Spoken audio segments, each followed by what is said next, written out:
আসলে আমার খুব পছন্দের একটা কাজ। না সফল না, আরো অনেক কিছু করার আছে। আপস এন্ড ডাউন আসলে সব জায়গায় থাকে, কারণ আমি সবসময় ভালোটা পিক করি, খারাপটা না। এক একজনের লাইফ এক্সপেরিয়েন্স, স্ট্রাগল কিন্তু টোটালি ডিফারেন্ট। আমার লাস্ট 3 বছর কোনো 14 ফেব্রুয়ারি নেই। আচ্ছা, তো অ্যাওয়ার্ড পেয়ে খুবই ভালো লাগছে, কারণ হচ্ছে অ্যাওয়ার্ডটা মেনলি নরসুন্দরীর জন্য, এবং আমার ডিরেক্টর আমার পাশে দাঁড়িয়ে আছে, রিঙ্কু ভাইয়া। অ্যান্ড আমরা আসলে দুজনই শুটিং করছিলাম। সো যখন দেখলাম যে দুজনকে আমাদের সম্মাননা প্রদান করা হবে ফর নরসুন্দরী, অ্যান্ড নরসুন্দরী আসলে আমার খুব পছন্দের একটা কাজ। সো ওই জায়গা থেকে আসলে আজকে অ্যাওয়ার্ডটা পেয়ে আসলে খুব ভালো লাগছে। না সফল না, আরও অনেক কিছু করার আছে। মানে নারী প্রধান গল্প দর্শকের কাছে যেরকম পরিচিত মানে হয়ে উঠেছে, যে তানজিন তিশার নারী প্রধান গল্প খুব ভালো করেন, সেটা কিন্তু রিঙ্কু ভাইয়ের থেকে আসা।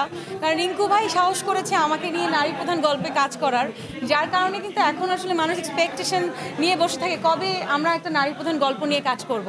সো এই জায়গা থেকে আই এম ব্লেসড যে আমি রিঙ্কু ভাইয়ের গল্পে আসলে কাজ করতে পারি। 24 আপস অ্যান্ড ডাউন আসলে সব জায়গায় থাকে। সো আপস অ্যান্ড ডাউন সব জায়গায় ছিল, আছে।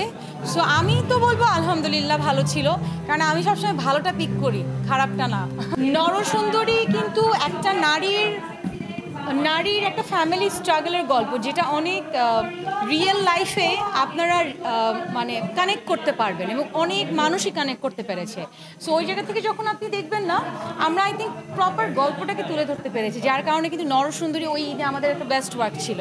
সো ওই জায়গা থেকে আমার খুব পছন্দের কাজ, যেমনটা আমার রিক্সাগার ছিল, পুতুলের সংসার ছিল, নরসুন্দরী তাই। সো আমার কাছে মনে হয় যে নরসুন্দরী নিয়ে যখন আমাকে একটা সম্মাননা প্রদান করা হবে, সেটা I would love to accept that. So that's why I am here today. এই বিষয় নিয়েও কিন্তু আমরা কাজ করেছি। আসলে এক একজনের লাইফ এক্সপেরিয়েন্স, স্ট্রাগল কিন্তু টোটালি ডিফারেন্ট।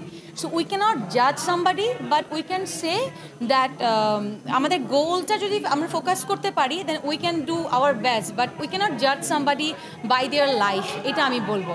আমার লাস্ট 3 বছর কোনো 14 ফেব্রুয়ারি নেই, বিকজ আমার বাবা চলে গেছে 12 ফেব্রুয়ারিতে। সো 12, 13 ফেব্রুয়ারি, 14 ফেব্রুয়ারি আমি আসলে আমার গ্রামে, আমার বাবার কবরস্থানের ওইখানেই, আমার গ্রামে থাকতে পছন্দ করি। সো আমার লাইফে ভ্যালেন্টাইনের কথা আমি বলতে পারবো না। অ্যান্ড কাজ করেছি বেশ কিছু, আই হোপ সবার ভালো লাগবে। Thank you so much. কেউ না বুঝলেও আমরা আপনার প্রয়োজন বুঝি, আর তাই তো অত্যাধুনিক ফিচার সম্বলিত বিভিন্ন সাইজ আর কালারের 250-টিরও বেশি ডিজাইন অপশন নিয়ে ওয়ালটন স্মার্ট ফ্রিজ বোঝে আপনার প্রয়োজন।